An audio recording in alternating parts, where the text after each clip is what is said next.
एक बार कौवा दाना लेने निकला हुआ होता है कि उसे रात हो जाती है। रात के अंधेरे में उसे अपना घर नजर नहीं आता है और वह रास्ता भटक जाता है। मैं तो बहुत थक गया हूँ, मुझसे अब और नहीं उड़ा जाता। ये जंगल तो मेरा नहीं लग रहा, मैं पता नहीं कहाँ पहुँच चुका हूँ। वहाँ एक पेड़ है, क्यों ना वहाँ जाकर थोड़ा आराम कर लूँ। मेरे से तो अब नहीं उड़ा जाएगा।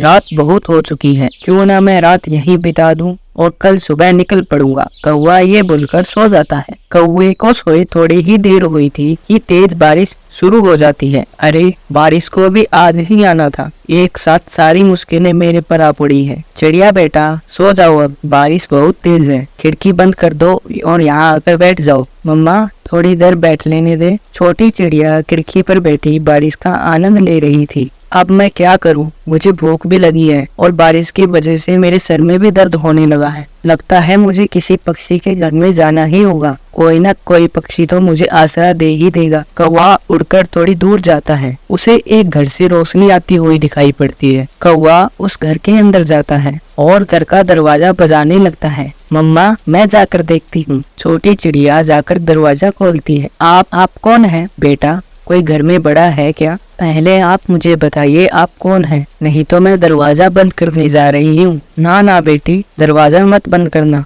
मैं बड़ी मुश्किल में हूँ। आज की रात मुझे अपने घर में आसरा दे दो। बाहर बहुत तेज बारिश है, इतनी तेज बारिश में मैं मर जाऊंगा। मगर हम आपको जानते नहीं हैं, आप अजनबी हैं हमारे लिए। आवाज सुनकर मम्मा चिड़िया भी बाहर आ जाती है। कौवे भाई आप कहाँ से आए हैं? मैं तो सागर वाले जंगल से आया हूँ। सागर वाले जंगल? वहाँ तो मेरी माँ रहती है। आप बाहर क्या कर रहे हैं? आइए आइए अंदर आइए। मैं दाना पानी लेने के लिए बाहर निकला था कि रात हो गई और बारिश भी आ गई। सुबह होने पर मैं यहाँ से चला जाऊंगा। वो है ना लाडो चिड़िया, उसी के घर के पास मेरी माँ रहती है। मेरा घर तो पहाड़ों में है, जहाँ माही चील रहती है। अच्छी है बेचारी, अब तो वो मांस भी नहीं खाती। माही जी तो मेरी बहन जैसी है, हम दोनों खाना साथ में ही खाते हैं बहुत बार। यही सब बातें करते करते कौवे को भूख लग जाती है। चिड़िया क्या तुम्हारे पास कुछ खाने को है? मम्मा चिड़िया कौवे को खाने के लिए दाना देती है और सब लोग सो जाते हैं। सुबह हो जाती है। बारिश अब थम चुकी थी। सारे नदी नाले पानी से भर चुके थे।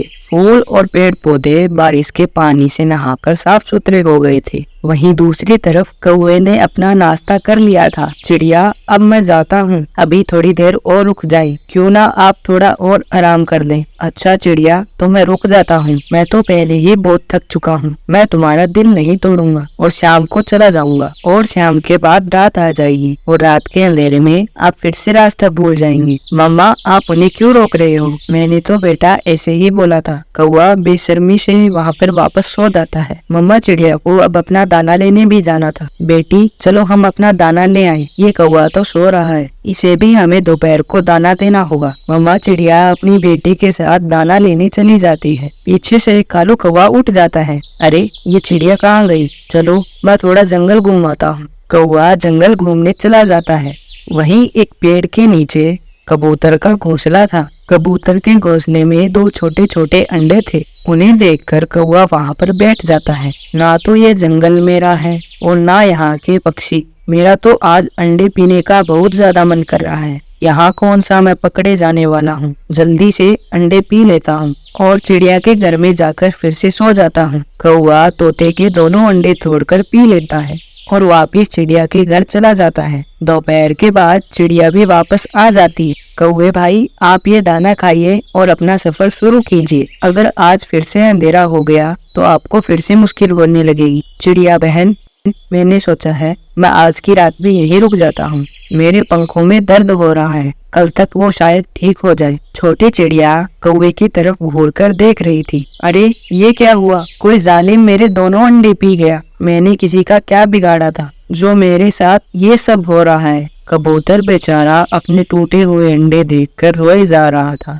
ऐसे ही शाम हो जाती है। लो कौवे ये दाना खा लो। हाँ चिड़िया मैं खा लूंगा। कौवा मन में सोचता है काश कोई और अंडा मिल जाए, मेरा तो दाने खाने का बिल्कुल मन नहीं है। चिड़िया मैं पहले पानी पी कर आता हूँ, फिर तुम्हारे दाने खा लूंगा। कौवा घर से निकलता है। कबूतर कौवे को देखता है। ये कौवा तो हमारे जंगल का नहीं है, ये यहाँ क्या कर रहा है? मुझे लगता है मेरे अंडे इन्होंने ही पिए हैं। कबूतर उनका पीछा करने लगता है। कौवा बुलबुल चिड़िया के घोंसले में रुक जाता है। कौवा वो अंडा तोड़ता है और पी लेता है। कबूतर उसे ये सब करते देख लेता है। वो चिल्लाने लगता है, चोर चोर, अंडा चोर, मैंने इसे रंगे हाथों पकड़ लिया है। सभी आओ, सभी यहाँ पर एकत्रित हो जाओ। शोर मचाता है। बुलबुल चिड़िया भी आ जाती है। कबूतर, जल्दी सबको बुलाओ, सबको बुलाओ। हर तरफ शोर मच जाता है। चिड़िया भी वहाँ पर पहुँच जाती है। ये क्या हुआ, मैं तो पकड़ा गया, अब तो यहाँ से भाग भी नहीं सकता। मारो मारो इन्हें। कबूतर कौवे को मारने लगता। अरे कौवे भाई, तुम ऐसा भी कर सकते हो? एहसान फरामोश कौवे कहेंगे, हमारे जंगल में आकर हमारे ही दाने खाकर हमारे ही जंगल से अंडे खा रहे हो।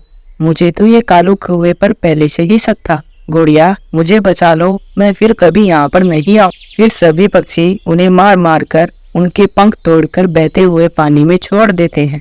इस कहानी से हमें यह शिक्षा मिलती है, किसी भी अजनबी पर विश्वास मत करो।